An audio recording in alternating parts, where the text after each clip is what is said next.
Салам достор. Август айы 2023 Англияда. Англияга сезондук жумушка келем дегендерге бир аз кеңеш.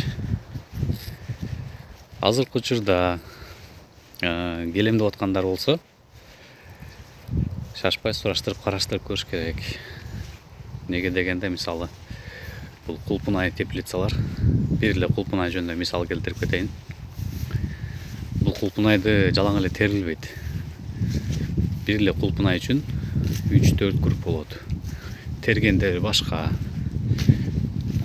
Дагы бир группа мойлосун, ондай усики мойлосун кыркып планта жасайт. Эккен группа болот. Пакхаус деп болот, закрытое помещение, складка окшогон. Ошонун ичинде жумуш болот. Дагы башка жалбырагын жулган группалар болот.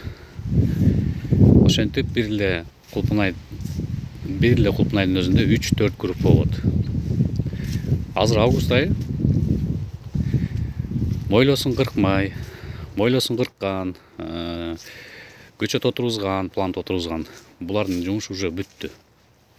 Демек, жарымынын жумушу бүттү почти. Сентябрда уже только тере тургандар калат. Жана пакхаустар.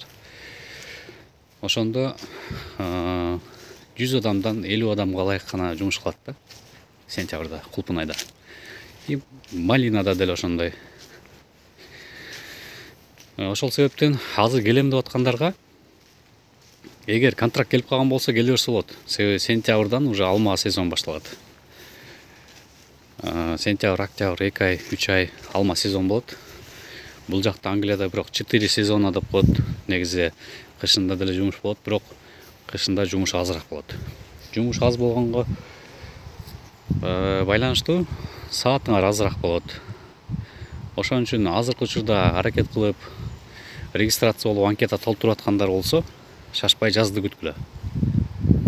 Жаздан баштап келсеңер, саатыңар көбүрөөк болот, жумуш көбүрөөк болот. Бул жерге келгенден любой адам сааты көбүрөөк саат иштегиси келет.